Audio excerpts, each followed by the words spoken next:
तो जी आज हम लोग एपिसोड पढ़ेंगे 23। मेरा जो समय ज़रा भी है मैं भाई मदियाशा।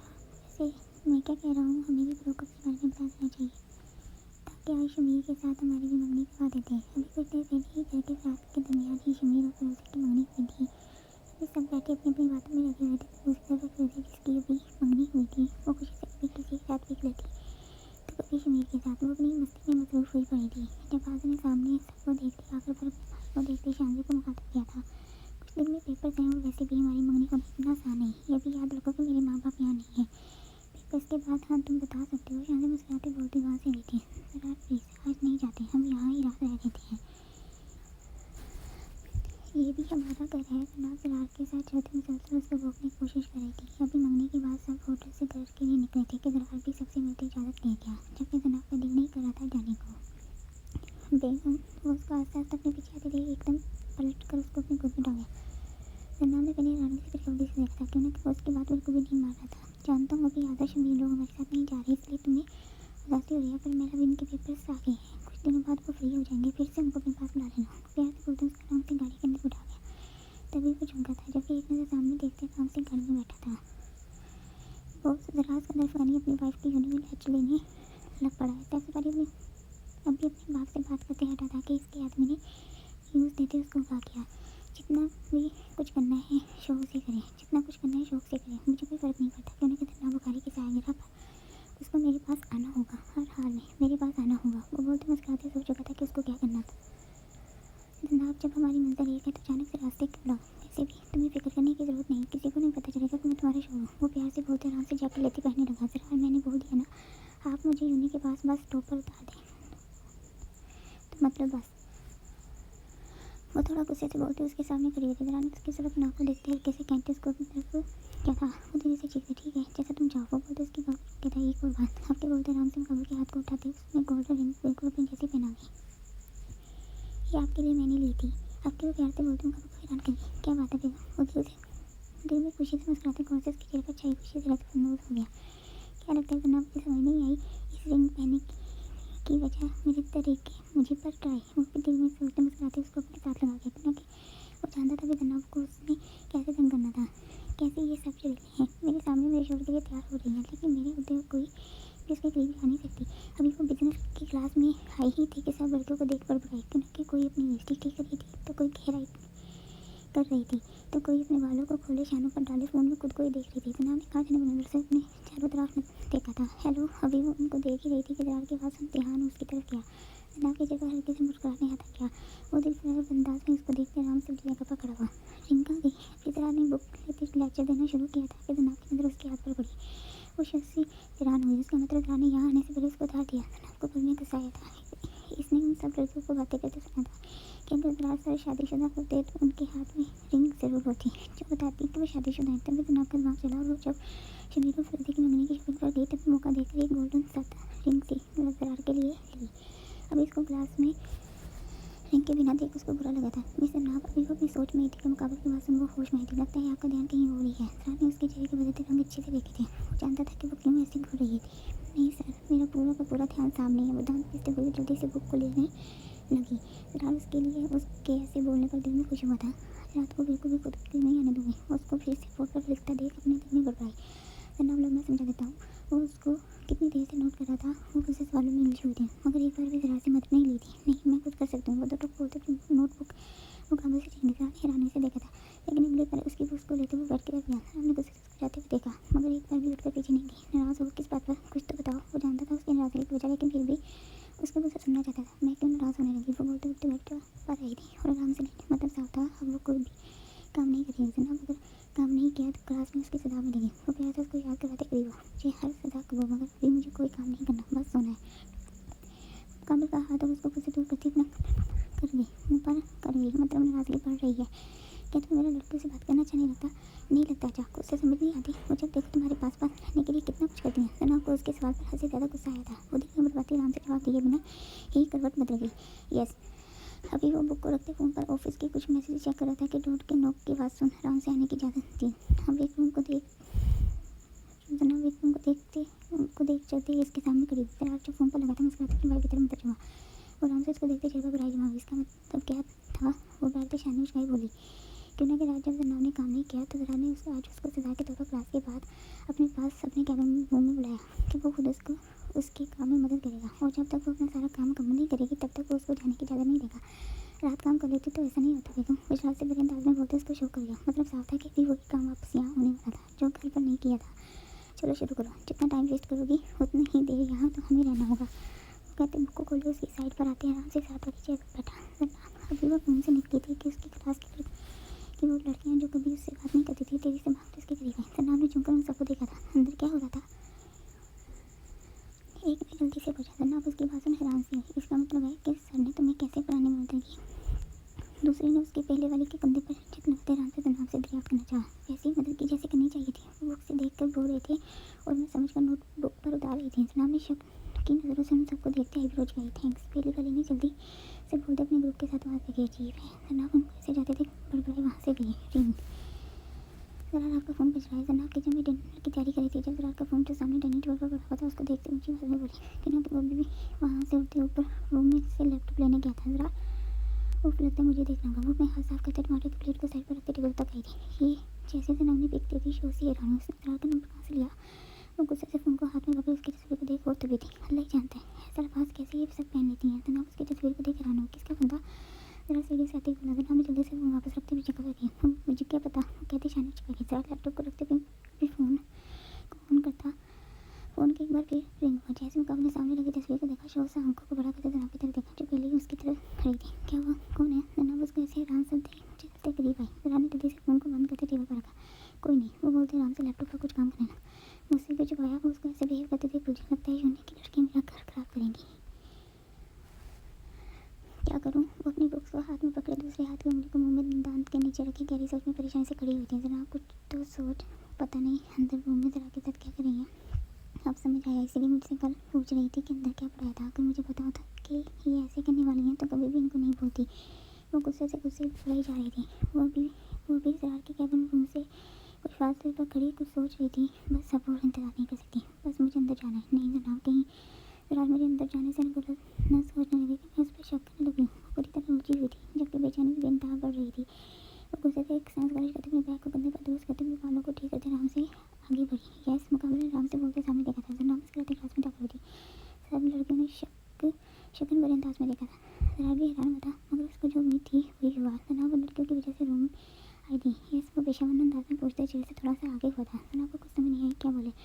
वो मुझे कुछ चीज़ों की समझ नहीं आई तो सोचा आपसे समझ लूँ। वो उधर देखते बोल ऐसे खड़ी हुई जैसे कोई प्रिंसिपल हुक्म देने के लिए आई हो। आई प्लीज़ बैठे। मुझे एक तरफ इशारा करते मुस्कुराया। जनाब ने उसकी मुस्कुराहट को देखते हुए जैसा पोज देते पराजमा हुई। वैसे जरा की मुस्कुराहट बहुत खूबसूरत है। एक लड़की ने जल्दी से जरा की मुस्कुराहट पर कमर पास किया।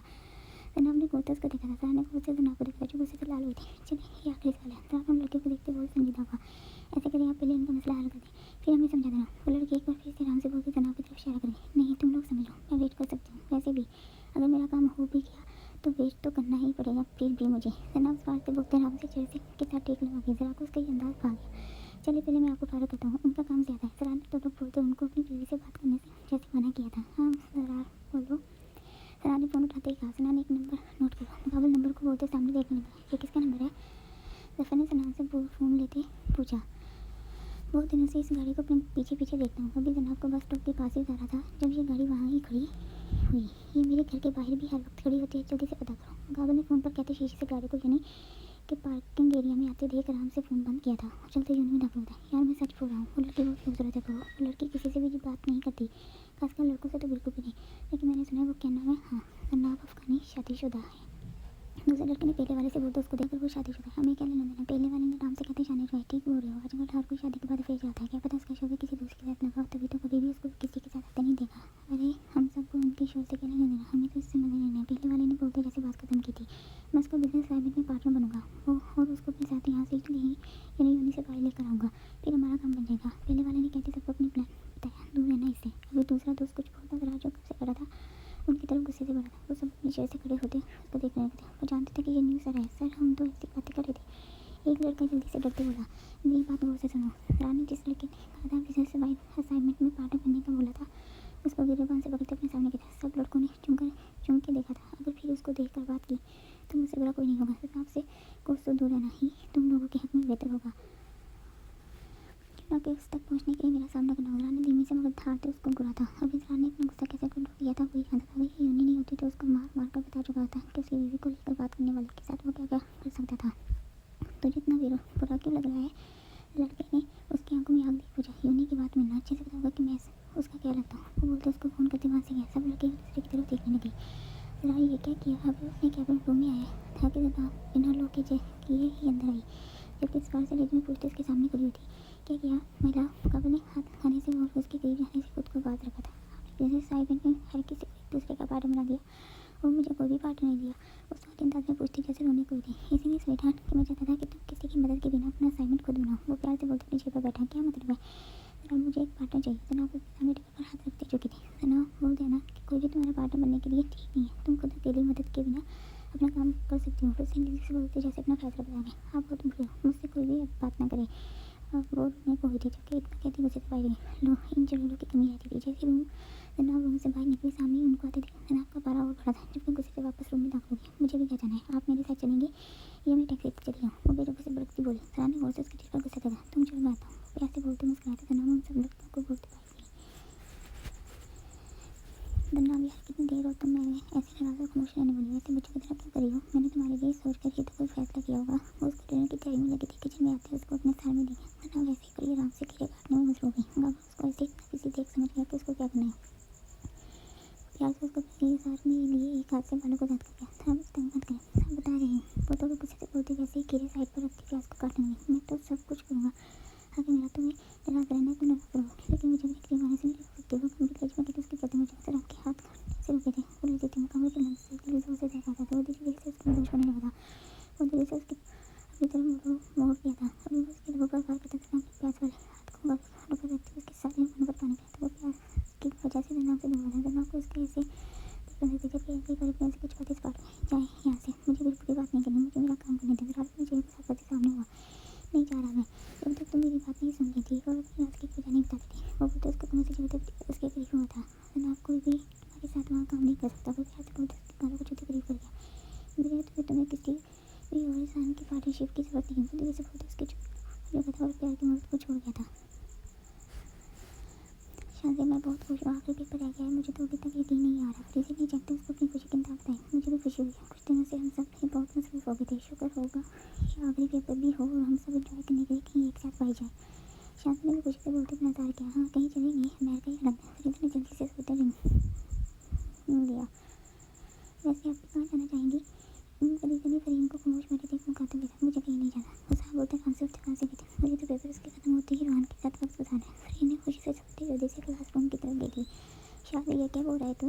रोहन शौक से सुन अपनी चेयर से उठा था। वही यार जो सुनकर आ रहा हूँ। अभी कुछ देर पहले रोहन शौक से सुन अपनी चेयर से उठा था। वही यार जो सुनकर आ रहा हूँ। अभी कुछ देर पहले मेरी पाकिस्तान में बात हुई। न्यूज़ मिली है सैफ सफारी का भाव वहाँ है और सैफ यहाँ जनाब की ताक दबाकर बैठा हुआ है कि जिस दिन साल लग रहा होगा जनाब की उसी दिन उसको गुमा किया जाएगा। नहीं इससे पहले वो जनाब तक पहुँचा। सीबीआई ने भी अपनी गेम खेल थी। मिस्टर मकसूद जनाब से सालगिरह पर नहीं उसके बाद ठीक 5 दिन बाद पाकिस्तान में शायद मिलेगा। और वो हीरे जिस वजह से ये सब कुछ हो रहा है वो अब तभी मिलेंगे जब शाहद ने अपना पता खेल दिया था। रोहन के चेहरे पर मुस्कुराहट छाई थी जबकि वो सुकून से अपनी जगह पर बैठा। मैं दादा जान को कॉल करके बता देता हूँ। वो परेशान ना हो। रोहन कहते ही कॉल मिला गया। आंटी बस शान से ज़्यादा बेगम से मिठाई देती मैं हल्के से मुस्कुराती। ताई अम्मी ये किस खुशी में फ्रीज़र भी मिठाई से इंसाफ करते दरमियान में बोली। इसलिए कि मैं अपने दोनों बेटों की शादी एक साथ करने वाली हूँ। शमी की अपनी प्यारी सी बेटी से और आज़र के लिए लड़की भी पसंद भी कर ली और रिश्ता भी तय कर लिया। वो खुशी से बोलते शादी की जैसे सारी खुशी अपने साथ ले गई थी। क्या सच में आज़र ब्रो की शादी को लड़की कौन है? मुझे फिक्स देखनी है। फ्रीज़र ने फरीन में एक साथ इनके करीब गई थी। हाँ ज़रूर देखना। कुछ सब्र करो। ब्रो को बात पसंद आ गई? फ्रीज़र ने हैरान कर पूछा। हाँ तो नहीं इसने खुद कहा बहुत अच्छी है। अपनी माँ से पूछ लो। दादा बेगम ने सामने आवेश को मुस्कुराते दिख चले थे। शादी ने बिना मौके से उनकी तरफ देखा था और जल्दी से वहाँ से ऊपर गई थी। इसका मतलब मुझसे सिर्फ दिल लगेगी। और तो मुश्किल से बोल पाई थी जबकि जल्दी से बैग को बंद करते अपने आंसू को बेदर्दी से साफ किया था। रोहन बेटा सुबह अफगानी रोहन को आते देख खड़ी हुई थी। अभी वो सब डिनर करने वाले थे कि रोहन को देख ही सब ही उठे थे जबकि तभी आज़र भी घर में दाखिल हुआ था। और बेटा तुम भी हमारे साथ डिनर करो। हमदान ने ऑफर की। नहीं अंकल शुक्रिया मैं शादी को लेने के लिए आया हूँ। इसलिए लगता है आप सबको बताया नहीं। वो सबको हैरान होते देख चुका शायद वो कैंटीन में बिजी शादी को लेने के लिए आतिश भी करीब आई। आदर भी हैरान हुआ। आंटी जी शांति अभी मेरे साथ जाएगी ना? क्योंकि उसने कहा कि पेपर खत्म हो गए हैं और वो मॉम डैड को बहुत मिस करेगी, इसलिए वो कल पहली फ्लाइट से पाकिस्तान जा रही है। मैंने जन्ना को बता दिया था वो एयरपोर्ट पर मिलने आ जाएगी। सिर्हान ने साफ बताते आदर को परेशान किया था, जबकि शमीर भी हैरान हुआ था। वो उन सबको वैसे ही बातें करते चोल में ढंग करते हुए ऊपर गया था। ये क्या तमाशा लगा रखा है तुमने? तुम ऐसे मुझे बताए बगैर छोड़कर पाकिस्तान जा रही हो? वो गुस्से से भर के अंदाज में बोलते उसको शाने से जकड़ गया। तमाशा मैंने लगाया हुआ है या तुमने मेरा तमाशा बनाया? वो गुस्से से भड़क थी, उसको गुस्से धक्का मारते दूर कर दी। आज तक से मेरे करीब आई मिस्टर राज इसको अंदर पानी फिर कभी मेरे ऐसे करीब मत आना। उंगली उठाते उसको गुस्से से छिपाते तभी आवाज में गिराई। कितने ही दस के आंसू एक बार फिर आंखों में भरे थे। क्या समझते हो बेवकूफ हूँ? तुम्हें कभी समझ नहीं सकूंगी। कहा था ना कि मैं ऐसी लड़की बिल्कुल नहीं जो तुम्हारे इशारे पर नाच सके। क्यों किया तुमने मेरे साथ ऐसे? हाँ क्यों किया? वो गुस्से से तंग उसका गिरबान पकड़ गई। हसन ने गुस्से से भरे अंदाज में उसको बोला था। क्या किया मैंने? हाँ। वो भी गुस्से से उसके पकड़े गिरबान के हाथों पर हाथ रखते कराया। मुझसे मोहब्बत के बाद करके शादी किसी और से करने का फैसला कर लिया। हसन एक बार फिर तुम्हें शर्म नहीं आई? कितनी बार कहता है नहीं करनी तुमसे मोहब्बत, मगर तुमने अब के उसको धक्का देते दूर हुए थे। तुमने मुझे अपने प्यार में झूठे वादे किए और अब तो ऐसे बने हो जैसे कुछ समझ नहीं आ रही। नफरत है मुझे तुमसे। आज के बाद कभी भी मुझे अपनी शक्ल मत दिखाना। गुस्से बोलते अपने बैग लेते आगे बढ़ी। क्या तुम्हें मेरी मोहब्बत पर सिर्फ इतना ही यकीन था? गुस्से से आगे बढ़ते उसका रास्ता हो गया। हाँ बस इतना ही यकीन था। वो अपनी आंखों को साफ करते आदर की आंखों में डाल बोल साफ बोली थी। आदर को लगता जैसे सब कुछ अब दरमियान में न रहा था। वो बैग लेकर उनसे निकलती चली गई। शमी ने हैरानी से देखते आदर को पुकारा था। तू यहाँ था? क्या कर रहा था? पर वो जा रही है। शमी ने उसको ऐसे गुस्से में खड़े देख उसको होश में लाने की कोशिश की। जाती है तो जाए। गुस्से से बोलते बिना हाथ सामने दीवार पर लगी तस्वीर पर मार गया। शमी ने गुस्से से काट उसका हाथ देखा था जिससे खून पानी की तरह निकलता। आदर तो पागल हो गया तो पाकिस्तान जाएगा? जब से आदर ने शमीर को बताया था कि वो पाकिस्तान जाएगा, शांति के पीछे वो हैरान सा उसके पीछे पीछे चक्कर लगा रहा था और वो आराम से अपनी पैकिंग करने में मसरूफ था। शांति को पाकिस्तान गए हुए हफ्ते से ऊपर हो गया था। आदर को शांति के जाने के बाद ही पता चल गया था कि उसकी मम्मा ने सच में रिश्ता देखा था और उसको फाइनल भी किया था। मगर वो तभी साफ था कि वो उस लड़की से शादी कभी नहीं करेगा। पर जैसे शादी बेगम ने कहा कि तुम नहीं पसंद की थी तो आदर ने भी साफ बोल दिया कि इसने सिर्फ तस्वीर की तारीफ की थी, ना कि ये कहता कि वो उससे शादी करेगा। वो इस मसले से जल्दी आसानी से निकल गया। मगर वो गुस्से से शांति से बेहद नाराज था। किसने कैसे उसकी मोहब्बत पर यकीन करने से इनकार किया? वो भी नाराज था, मगर वो उसके बिना रह नहीं सकता था। उसको बताने के लिए वो पाकिस्तान जाना चाहता था, इसलिए अपनी दर्जन से बात करते हुए अपनी बात को मना गया। इसलिए अभी वो बेफिक्र सब तैयारी करने में मगन हुआ पड़ा था। शमीर बस देखने